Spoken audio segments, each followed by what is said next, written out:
기도라는 주제를 가지고서 함께 계속 시리즈 말씀을 나누려고 합니다. 오늘 특별히 아브라함의 기도를 보고서 우리가 함께 말씀을 나누려고 해요. 우리 인생 가운데 힘든 문제들은 보통 관계 가운데 많이 생겨납니다. 아무런 관계가 없다라면 사실 우리가 그렇게 많은 고민을 하지 않을 거예요. 이 자리에 앉아있는 사람들 짧게는 20년, 길게는 한 28년 정도 삶을 살았을 텐데, 짧은 여러분의 인생도, 모니터가 너무 크네요. 모니터 좀 줄여주시겠어요? 짧은 여러분들의 인생도 뒤돌아보면요, 어려웠던 시기가 분명히 있어요. 그리고 그 어려웠던 시기를 분석해 보면 다른 어려움보다 관계가 어려웠었다라는 사실을 알 수 있습니다. 누군가와의 관계 때문에 상처받고 고민하고 두려워하는 그런 과정 가운데 우리는 인생의 쓴맛을 경험하게 되고 인생이 어렵다, 인생이 쉽지 않다라는 고백을 하게 되는 것이죠. 제가 화부대학부 담당 목사잖아요. 그러다 보니까 엄청나게 많은 상담 문자와 메일들 이런 것들을 받게 돼요. 아직도 카톡으로도 저에게 고민을 상담하는 친구들이 많이 있는데, 그런 고민들의 90% 이상도, 아니면 거의 전부라고 봐야 될 것 같아요. 거의 전부가 모두 다 관계 속에서 생기는 어려움에 대한 이야기들입니다. 그만큼 우리가 많은 관계의 어려움들을 가지고 살아가는 것이죠. 친구와의 관계, 부모님과의 관계, 교수님과의 관계, 직장 상사와의 관계, 여러 가지 어려운 관계들 가운데 우리는 힘든 삶을 살아가게 되는 것이죠. 이 관계가 복잡하면 복잡할수록 우리 삶은 피곤해지고 또 우리의 엄청나게 많은 에너지가 낭비하게 됩니다. 왜냐하면 이런 어려움에 처하면, 관계 어려움에 처하면 삶의 고민들이 많아지기 때문에 그래요. 생각하는 시간이 많아지게 되고, 심한 사람은 식음을 전폐하고, 많은 사람들이 관계에 대한 낭비적인 고민을 하기 시작하는 거죠. 그러면서 관계 어려움으로 인하여서 정말로 고민하고 힘들어하는 사람들이 오늘날에 굉장히 많이 있습니다. 근데 문제는 뭐냐면, 관계 때문에 고민을 한다고 해서 과연 그 관계가 해결이 되는가라는 질문이 있죠. 근데 제 경험상 그렇지 않더라고요. 그냥 의미 없이 시간이 지나가고 오히려 더 깊은 미궁 속으로 빠지고는 합니다. 어떻게 하면 이 관계를 해결할 수 있을까? 이 관계의 문제를 해결할 수 있을까? 고민하다 보면 자꾸 상황을 묵상하게 되고, 상황을 자꾸 묵상하게 되면 거의 대부분 나에게 유리한 상황으로 묵상하다 보니까 그 상황을 해석하는 거죠. 어떻게? 나에게 유리하게. 그래서 억울하다. 나는 이 관계 가운데 너무나 억울하다. 화가 난다. 분노가 일어침인다. 막 이런 생각을 하면서 점점 그 관계의 갭이 해결되는 것이 아니라 고민하면 고민할수록 그 관계의 갭이 커지는 것을 경험하게 됩니다. 이런 고민으로 가득 찬 인생에게 줄 수 있는 성경이 말하는 답은 여러분들이 예상하고 있는 바로 그 답이에요. 세 가지 키워드로 나누자면 그 관계 가운데 용서하고 사랑하고 축복해야 하는 것입니다. 제가 이 이야기를 할 때 저런 이론적인 이야기를 저 목사가 또 하고 있나 이렇게 생각할 수도 있을 것 같아요. 근데 제가 여러분들에게 아주 강력하게 권면할 수 있는 것은, 여러분들이 관계의 문제로 인해서 고민하고 또 고민하고 또 고민해서 방황하다가 그 고민의 끝에 만나게 될 정답은 바로 이 세 가지 키워드가 될 것이다 라는 거예요. 혹시 이 키워드가 아닐 수도 있어요. 하지만 그 마지막은 굉장히 새드한 엔딩이 될 거고요. 만약 여러분들의 관계 가운데 엔딩이 이 세 가지 키워드, 용서, 사랑, 축복으로 끝나게 된다면 여러분의 인생 스토리는 해피엔딩으로 끝나게 될 것입니다. 지난주에 3박 4일 동안 목회사관학교라는 것을 했어요. 오늘의 교회에 341명, 오늘의 교회 목사님이 이렇게 많아요? 341명의 목회자들이 함께 모여서 R.T. 켄달이라는 세계적으로 유명한 성령 사역자 목사님의 설교를 들으면서 성령의 기름 부으심이라는 강의를 저희가 총 9번에 걸쳐서 들었습니다. 그 중에 기억에 가장 남는 것 중에 하나가, 성령께서 왜 우리 삶 가운데 역사하시지 못하는가, 지난주 주일 예배 때 설교하시기도 했는데요. 그 첫 번째 이유를 우리 안에 용서하지 못함의 그 이유가 있다라고 말씀하시더라고요.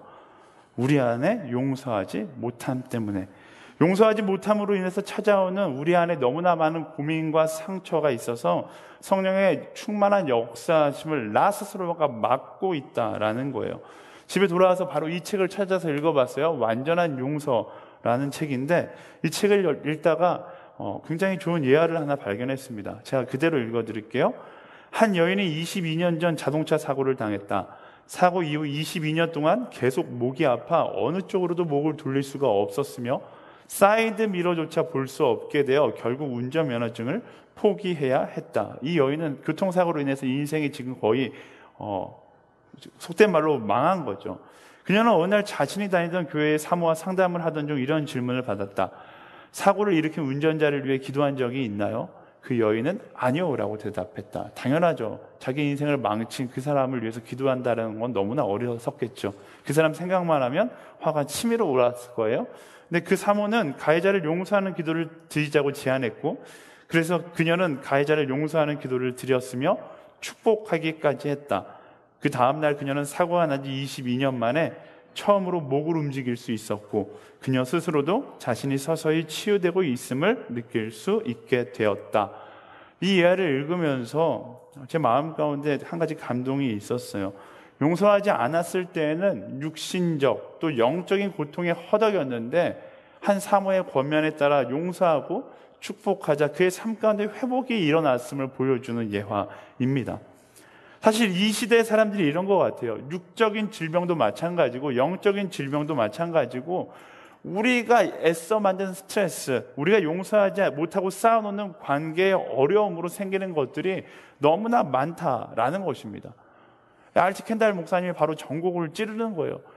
너가 왜 육체적인 질병을 안고 사느냐? 너가 왜 영적인 질병을 안고 사느냐? 너가 왜 그렇게 많은 스트레스를 안고 사느냐? 너가 왜 성령의 충만한 역사를 경험하지 못하고 사느냐? 성령께서 임재하지 않으니까. 아니, 성령은 오늘 이 시간에 우리에게 충분히 임재하고 있는데 너 안에 용서하지 못함이 그 성령의 임재를 가로막고 있고, 용서하지 못함이 너를 골병들게 하고 있다라고 말씀하고 있는 것이죠. 이 이야기와 함께 켄달 목사님이 용서의 증거 7가지를 이렇게 설명합니다. 여러분, 마음 가운데 내가 용서했다라고 생각하는 사람을 생각하면서 나는 진짜 용서했는가를 한번 적용해 보면 좋을 것 같아요. 첫 번째, 악인이 내게 했던 일들을 누구에게도 말하지 않는 것. 두 번째, 그들이 더 이상 나를 두려워하지 않게 하는 것. 세 번째, 그들이 죄책감을 느끼지 않게 하는 것. 네 번째, 그들이 체면을 유지할 수 있도록 도와주는 것. 다섯 번째, 그들이 가지고 있는 은밀한 비밀을 지켜주는 것. 여섯 번째, 살아있는 날 동안 매일매일 노력해야 하는 것. 일곱 번째, 그들을 축복하는 것. 저는 여러분의 삶 가운데 이런 용서의 증거가 나타나게 되기를 소망합니다. 그리고 이런 증거가 나타날 때 여러분의 삶 가운데 역사하시는 성령님을 경험하게 될 것이고, 여러분들이 힘들게 하고 있는 고민들이 떠나가고 걱정과 스트레스와 근심들은 사라지고 하나님께서 주시는 참된 평안을 경험하게 되는 것이죠. 사랑하는 여러분, 관계에 어려움이 있습니까? 말씀을 명확하게 이야기해요. 하나님께서 그 관계 가운데 용서하기를 원하세요. 그리고 용서를 넘어서 사랑하기를 원하시고, 또 사랑을 넘어 축복하기를 원하신다라는 것이죠. 앞이 보이지 않는 사람들이 있어요. 비전이 보이지 않는 사람들이 있어요. 왜일까? 한 번쯤 질문해 봤으면 좋겠어요. 내가 무언가를 용서하지 못하고 있는 것은 아닌가? 혹은 용서하지 못함으로 삶을 상처로 살아가고 있지는 않은가? 여러분 삶 가운데 만약 용서하지 못한 것이 있다면 한번, 제가 자주 이야기해요. 속는 셈 치고 용서하고 사랑하고 축복을 여러분의 삶 가운데 실천해 보기를 바랍니다. 그때 여러분의 삶 가운데 고민들이 사라지고 삶의 비전들이 보이기 시작할 것이다 라는 거예요. 지난주에 제가 말씀 나눴잖아요. 하나님께서 우리를 창조하실 때 목적은 분명했어요. 우리는 사람을 죽이는 것이 아니라, 누구를 미워하는 것이 아니라, 내가 복수하라고 우리를, 예수 그리스도를 십자가에 못 박은 그 죄인들에게 복수해라고 여러분들을 창조하신 것이 아니라 사랑함으로 사람을 살리기 위해서 우리를 창조하셨다. 그게 창조의 목적이에요. 근데 용서하지 못한 상처는 그 창조의 목적을 잊어버리게 만드는 것이죠. 그래서 예수님께서 이 땅 가운데 오셔서 7번씩 70번이라도 490번, 아니 그 이상이라도 용서하라고 말씀하신 거예요. 왜? 그렇게 용서해야지만 창조의 본질적 목적을 가지고 살아갈 수 있기 때문에 그런 것이죠. 하나님은요, 우리의 인생이 용서하지 못함으로 고민이나 염려, 두려움 따위로 낭비되는 것을 기뻐하시지 않는다라는 사실을 기억하게 되길 예수님의 이름으로 축원합니다. 너무나 많은 젊은이들이 인생을 낭비해요. 관계의 어려움으로, 관계의 상처 때문에 인생을 낭비하는데 하나님께서 그것을 기뻐하시지 않는다라는 사실을 여러분 마음 가운데 명심하고 또 기억하기를 소망합니다. 우리 옆 사람에게 이야기해 줄까요? 인생을 낭비하지 말지어다. 아멘. 네, 오늘 말씀 가운데 저는 인생을 낭비하지 않았던 한 사람에 대해서 이야기하려고 합니다. 처음에 이야기했듯이 바로 믿음의 조상 아브라함에 관한 이야기인데요. 아브라함은 상처가 전혀 없었던 사람인가? 관계의 어려움이 전혀 없었던 사람인가? 아니요, 그 역시 심한 배신감의 상처가 있었던 사람이고 관계 가운데 어려움을 경험하는 사람이었다라는 사실을 알 수 있습니다. 아브라함 주변에는 그를 둘러싸고 악한 사람들이 너무나 많았어요. 그가 어떤 배신감의 상처가 있습니까? 그의 조카 롯에 대한 배신감의 상처가 있죠. 네, 갈대아 우르에서 데리고 나와서 먹여주고 키워주고 재워줘서 다 성장시켜 놨더니 어느 순간 자기 재산을 똑 떼고서 떠나려고 해서 이야기하는 거예요. 너가 갈 곳을 먼저 정해라. 보통 삼촌이 그렇게 이야기하면 삼촌 먼저 정하세요. 아니면 삼촌이 좋은 땅 갈 수 있게 내가 두 번째 땅을 선택하든지 해야 되는데, 조카 롯은 자기가 제일 좋은 땅 딱 가지고 삼촌은 후진대에서 사세요 하고서 떠났던, 어떻게 보면 아브라함에게 상처를 남겨준 조카였던 거예요. 또 그 아브라함 주변으로 살았던 소돔과 고모라 사람들은 어떻습니까? 성경 역사 이래 가장 악했던 사람들이 바로 아브라함의 이웃 나라 사람들이었어요. 말씀에 기록되어 있지 않지만 그들이 아브라함을 향하여 얼마나 많은 악행들을 저질렀을지 우리는 조금만 생각해봐도 알 수 있습니다. 그런데 하나님께서 어느 날 아브라함에게 이렇게 말씀하시는 거예요. 네 조카 롯이 살고 있는 그 소돔과 고모라, 내가 그 땅을 보기가 너무 악한 거야. 내가 이제 그 땅 심판할 거야 라고 말씀하시는 것이죠. 18장 20절에서 21절에 기록되어 있는데 함께 읽어볼까요? 네, 시작. 여호와께서 말씀하셨습니다. 소돔과 고모라에 대한 부르짖음이 크고 그 죄악이 심히 무겁다. 내가 내려가서 그들이 한 짓이 내게 들린 부르짖음과 같은지 그렇지 않은지 살펴보고 알고자 한다. 네, 이 소식은 사실 아브라함에게 희소식입니다. 나를 힘들게 했던, 내게 상처 줬던 사람들, 지금도 상처를 주고 있는 사람들을 향해서 심판하시겠다. 이건 아브라함에게 정말로 꿀같은 소식이죠. 근데 이 말씀을, 제가 21절 말씀 한 번만 더 보여주시겠어요? 네, 21절 말씀을 막 묵상하는데 그런 생각이 드는 거예요. 그들이 한 짓이 내게 들린 부르짖음과 같은지 그렇지 않은지 살펴보고 알고자 한다라고 말씀하시는 거예요. 제가 이 말씀을 묵상하면서 누가 부르짖었을까라는 생각이 들었어요.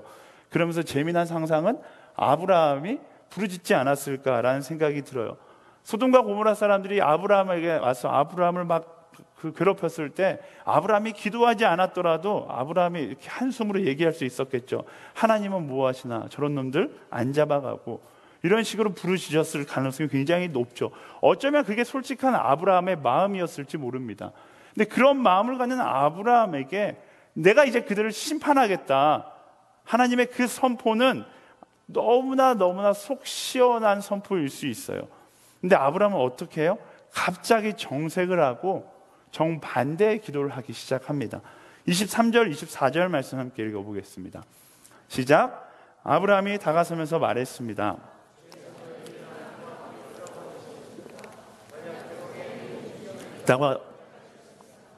그 성에 의인 50명이 있는데도 그곳을 용서하지 않고 정말 쓸어버리시겠습니까?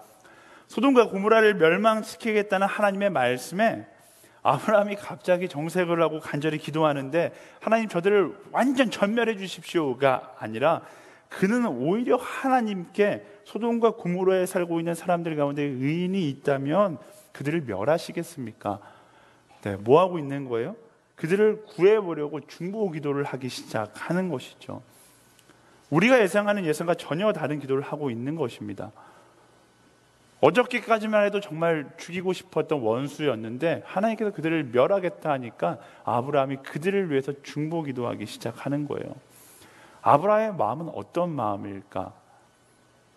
우리가 자주 쓰는 말 중에 그런 말이 있어요. 죄는 미워하되 사람은 미워하지 마라 라는 말이 있어요. 최근 들어서 핫 이슈가 되고 있는 우리 성소수자들을 향해서 크리스천들이 가져야 되는 마음에 대해서 이야기할 때 이런 이야기를 많이 하는데요. 제가 이런 얘기를 하면 사람들은 이야기하면 너무 이상적인 말이다, 너무 추상적인 말이다. 근데 아브라함은요, 이 이상적인 말, 이 추상적인 말을 현실로 살았던 사람이라는 것을 우리 말씀 가운데 발견할 수 있습니다. 그는 분명 롯과 소돔과 고모라 사람들이 자신을 배신했고 자신에게 상처를 주었고 자신에게 죄를 짓는 것은 옳지 않은 것을 알았어요. 하지만 그럼에도 불구하고 그들 자체를 미워하지는 않았던 것이죠. 왜냐하면 아브라함은 그들의 행위에서 그들의 가치를 판단한 것이 아니었기 때문에 그래요.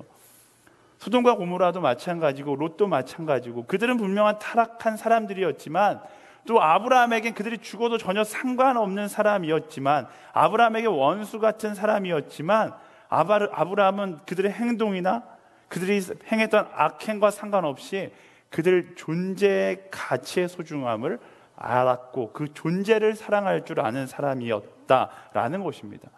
그래서요, 그들의 한 행위는 악했고 나빴지만 그들의 존재의 가치를 알았기 때문에 그들을 용서할 수 있었고 그들을 사랑할 수 있었으며 그들을 축복하며 기도할 수 있었던 것이다 라는 것이죠. 제가 아브라함을 이야기하면서 낭비하지 않는 사람이라고 이야기했어요. 그 이유가 바로 여기에 있는 거예요. 아브라함은요, 상대를 향한 복수를 꿈꾸며 자신의 인생을 전혀 낭비하지 않았어요. 오히려 용서하고 사랑하고 기도를 선택함으로 하나님께서 아브라함에게 주셨던 우리 인간들에게 주신 그 비전, 살리라, 생명을 나누라, 사랑하라, 그 비전을 이루어가는 인생을 가장 효과적으로 효율적으로 살았던 사람이 바로 아브라함이었다라는 것입니다.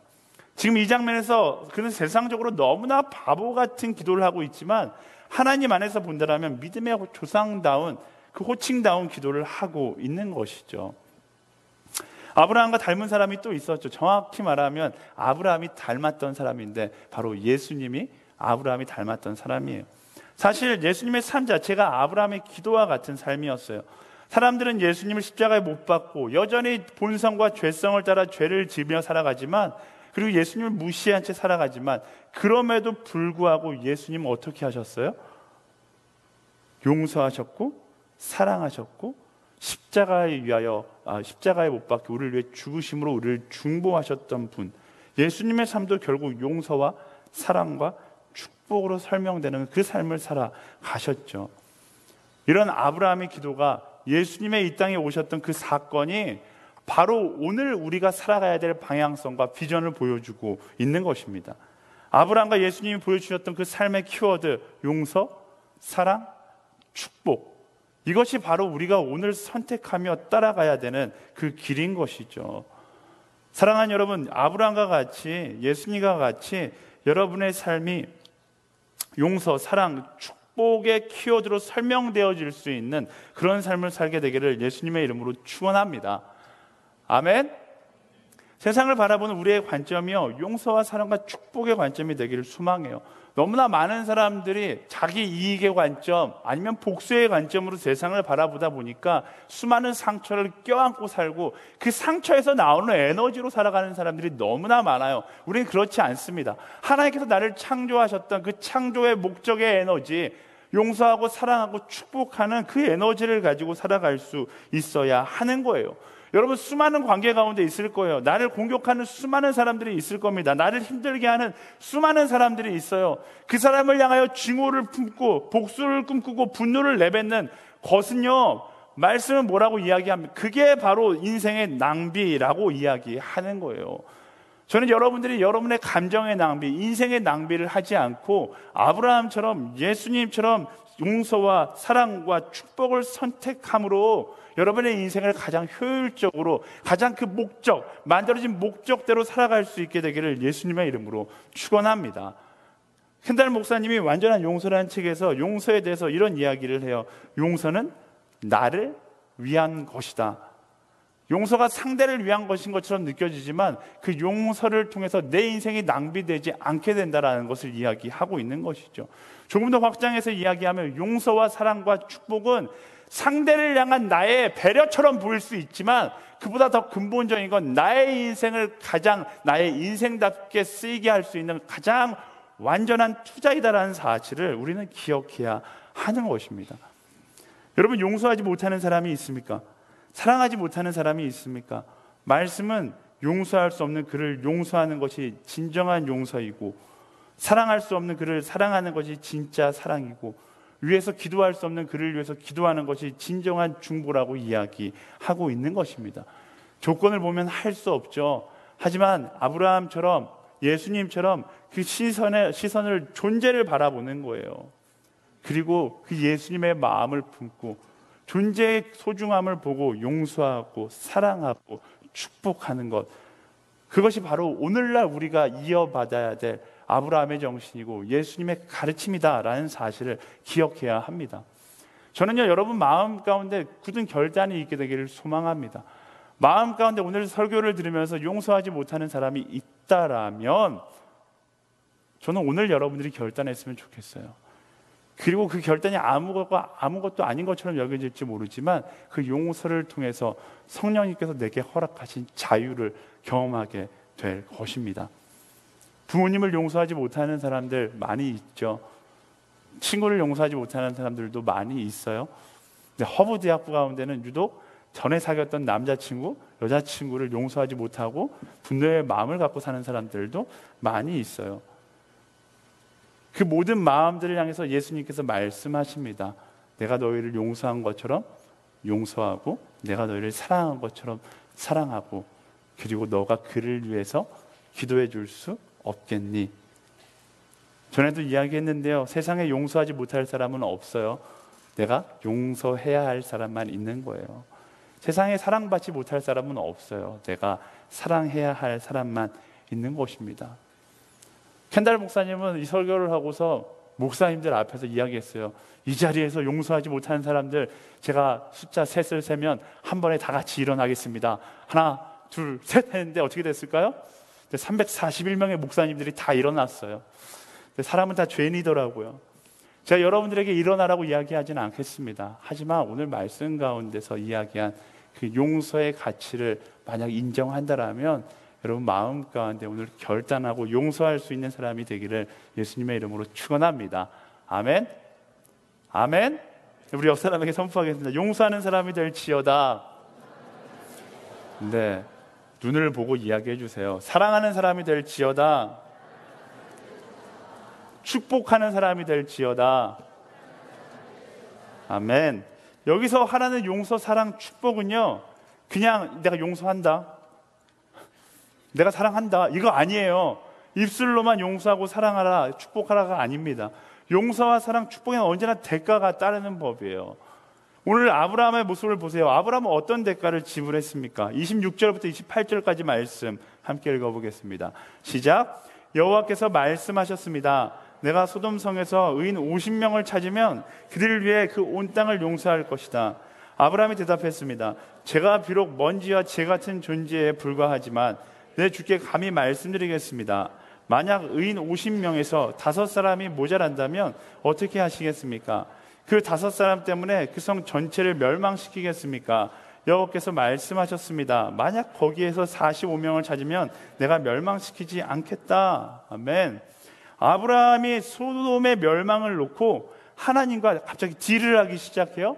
하나님께서 멸망시키겠다고 하자 소돔성에 50명의 의인이 있으면 그들을 심판하시겠습니까? 그러면 하나님은 야 장난하냐? 이렇게 말씀하실 수 있는데 어쨌든 하나님께서 그 딜을 받아들이세요. 네.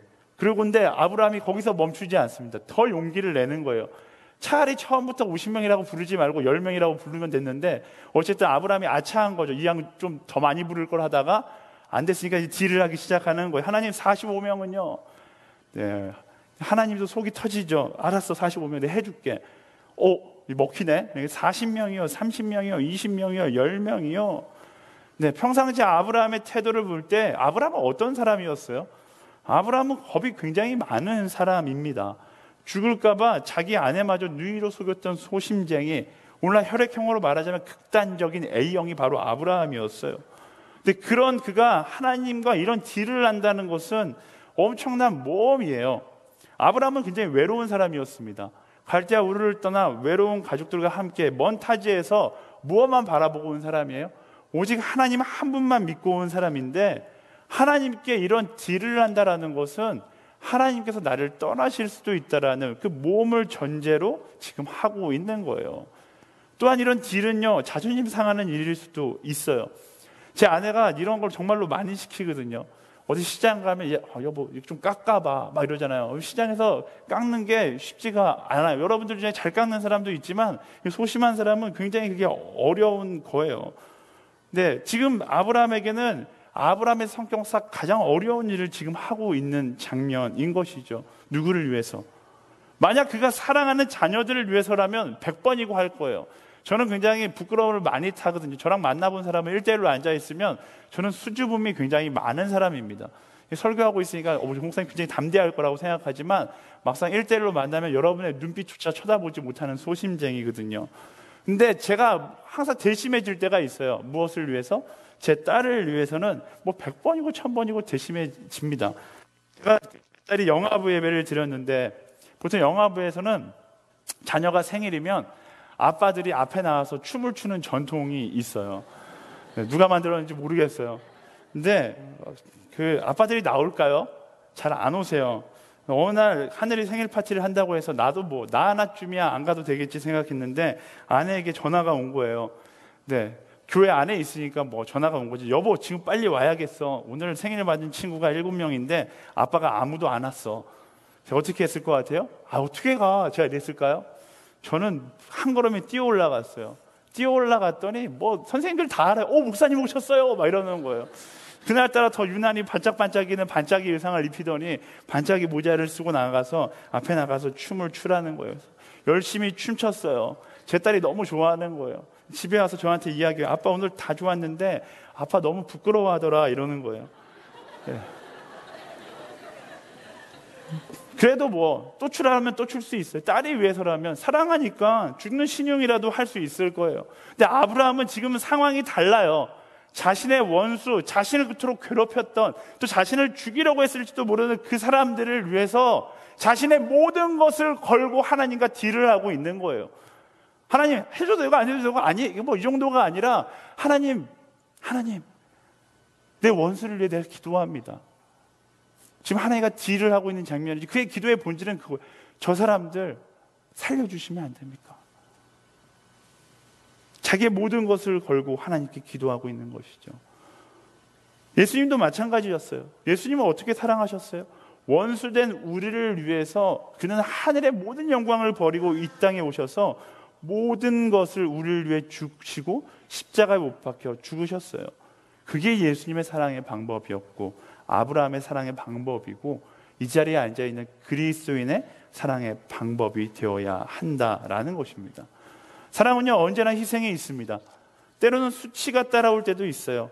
하지만 그것이 사랑을 위한 희생이라면, 그 사랑을 위한 수치라면 그것은 아름다운 희생이고 영광스러운 수치라는 사실을 우리는 기억해야 하는 것입니다. 우리가 관계 가운데 용서하지 못하는 것, 우리가 사랑하지 못하는 것, 때로는 용서하는 것이, 사랑하는 것이 패배라고 느끼기 때문에 우리는 선뜻 용기 내지 못할 때가 많습니다. 용서하는 것이 내게 너무나 억울한 선택이기 때문에, 그를 사랑하는 것이 너무나 쪽팔리기 때문에, 그를 사랑하는 선택을 하는 것이 패배하는 것처럼 여겨지기 때문에 용서하지 못하고 사랑하지 못할 때가 있습니다. 하지만 말씀은 이야기해요. 그것이 우리 인생 가운데 할 수 있는 가장 아름다운 선택이다라는 것입니다. 원수를 사랑할 수 있는 기회가 여러분들에게 주어졌다는 것은 여러분 인생 가운데 가장 어려운 선택을 해야 되는 순간이지만 가장 아름다운 선택을 할 수 있는 기회가 주어졌다는 것을 의미하기도 하는 거예요. 인생의 가장 아름다운 선택을 할 수 있는 그 기회를 놓치지 않게 되기를 예수님의 이름으로 축원합니다. 아브라함이 했던 아름다운 희생, 예수님이 선택했던 영광스러운 수치, 여러분은 어떤 선택을 하시겠습니까? 아까 전에도 이야기했지만 부모님과의 관계에서, 친구와의 관계에서, 순장과 순원과의 관계에서 어쩌면 나의 수치가 두려워서 용서하지 못하고 내가 너무 억울해서 사랑하지 못할 때가 있어요. 하지만 그럴 때마다 예수 그리스도를 묵상하며 아름다운 희생, 영광스러운 수치를 선택할 수 있게 되기를 예수님의 이름으로 축원합니다. 하지만 이런 선택을 하는 데에는 언제나 기본 조건이 있습니다. 그게 바로 믿음이에요.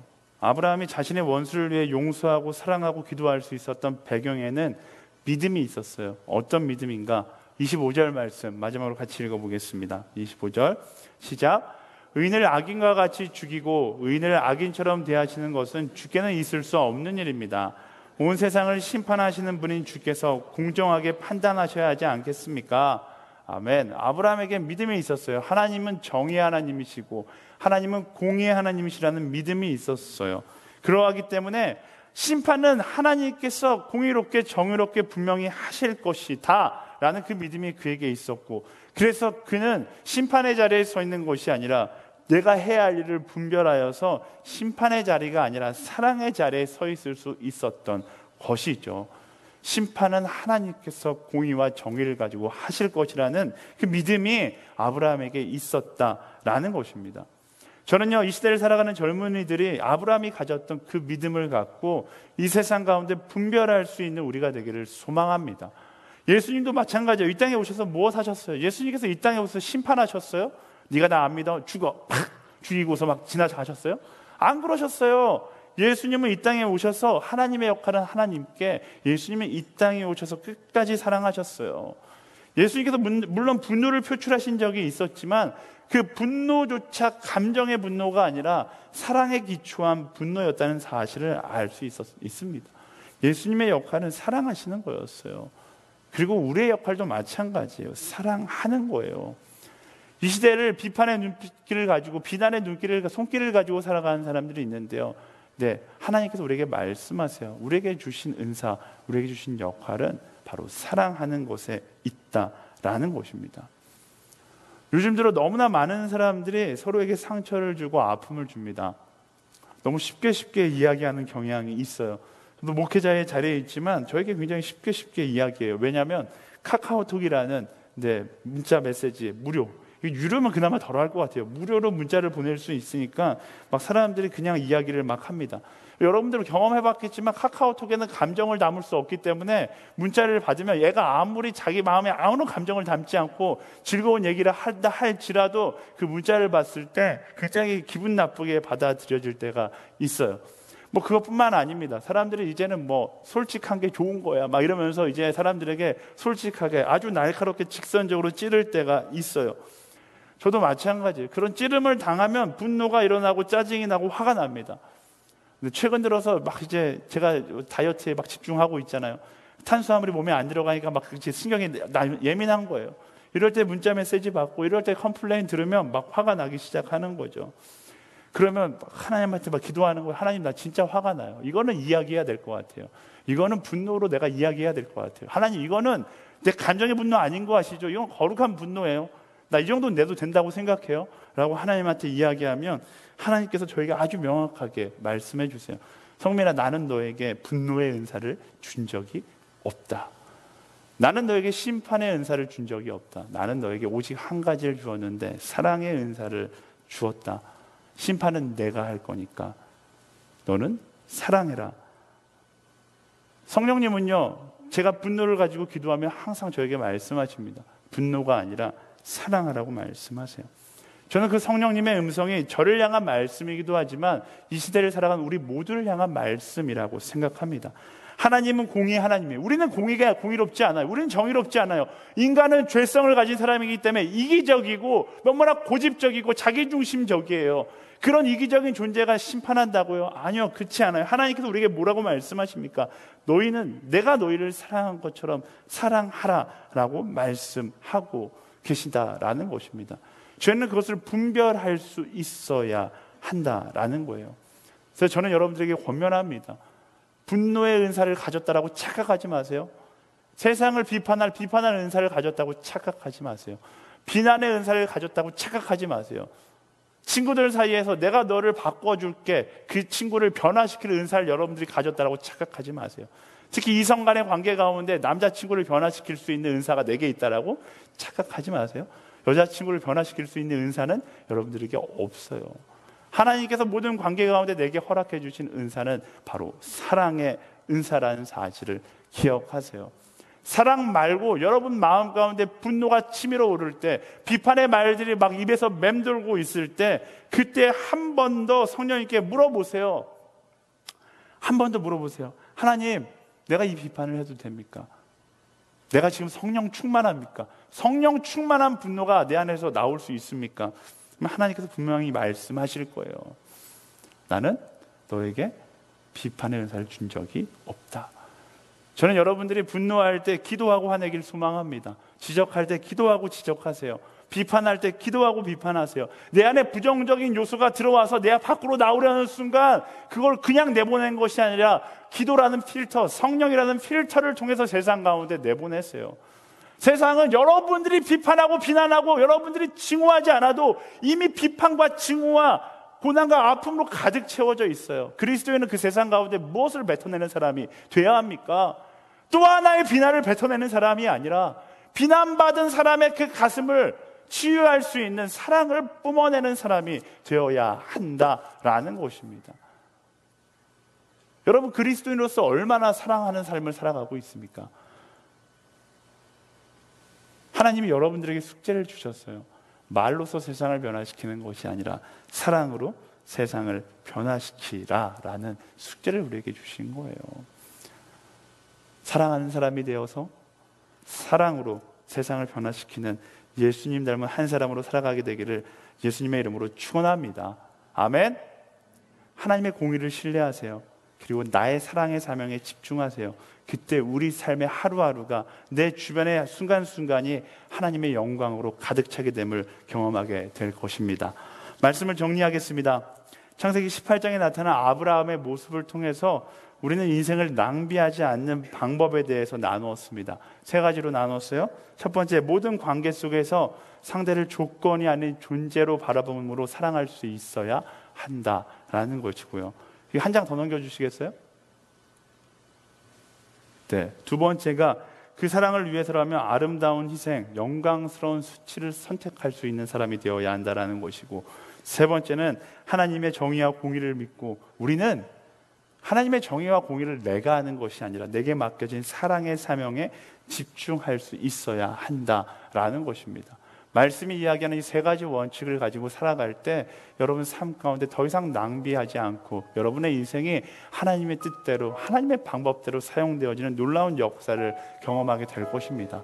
이 시대를 살아가면서 저를 비롯해서 너무나 많은 젊은이들이 인생을 낭비하며 살아갑니다. 그리고 마지막에 가서 후회할 거예요. 제가 어렸을 때 그 극장에서 개봉했던 영화, 요즘은 어벤져스가 유명한데 제가 어렸을 때는 리벤져스라는 영화가 유명했어요. 복수라는 영화인데, 어렸을 때 자기 아빠가 킥복싱하는 액션 영화예요. 아빠가 그 상대에게 킥복싱 경기에서 맞아서 죽어요. 그래서 그 모습을 어렸을 때 보고서 어릴 때부터 복수만 꿈꾸면서 막 자라는 거예요. 성인이 돼갖고, 저는 어렸을 때 이런 영화가 왜 좋아했는지 모르겠어요. 성인이 돼서 그 아빠를 죽였던 원수와 싸워서 이기는 거예요. 경기의 마지막에 다 이기고 자기가 발차기 한 번으로 그 사람의 생명을 끊을 수 있는 그 순간 씁쓸한 미소를 짓습니다. 그리고 뒤돌아서 링의 반대편으로 걸어가면서 영화가 끝나요. 그 영화를 봤을 때 속 시원하다고 생각했는데, 나이가 들어서 어느 순간 TV에서 다시 재방송해서 봐주는데 마음 가운데 이상한 생각이 드는 거예요. 어차피 용서할 거 진즉 용서하지, 왜 저렇게 인생을 낭비했나, 이런 생각이 드는 거예요. 그런데 너무나 많은 사람들이 그 영화 속에 주인공 같은 인생을 살아가는 거죠. 복수의 힘을 빌려서 내 마음 가운데 분노의 감정을 가지고 그걸 인생을 살아가는 에너지로 낭비하면서 살아가는 사람들이 있어요. 하나님은요, 우리가 우리의 인생을 그렇게 헛되게 낭비하기를 원하지 않습니다. 우리의 인생은요, 어디에 사용되어져야 돼요? 우리의 인생은 사랑하는 데 사용되어져야 돼요. 우리 인생은 증오하는 데 낭비되어서는 안 됩니다. 우리 인생은 복수하는 데 낭비되어서는 안 돼요.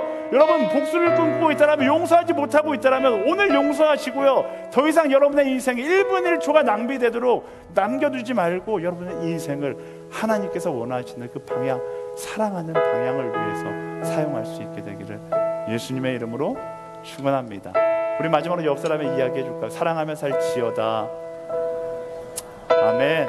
우리 함께 찬양하며 우리 그 사랑을 기억하며 고백하며 나아가겠습니다. 세상을 흘리고 사람들은 변하여 섬기리. 아멘. 주님의 사랑을 시작했습니다. 영원히 변하지 않네. 나는 주를 신뢰해. 세상은 들리고 세상은 들리고 사람들은 변하여도 나는 주를 섬기리. 주님의 사랑은 영원히 변하지 않습니다. 주님의 사랑은 영원히 변하지 않네. 나는 주를 신뢰해.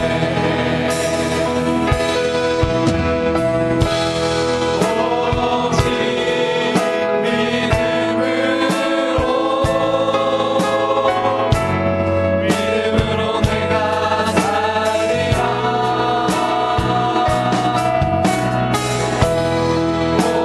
오직 믿음으로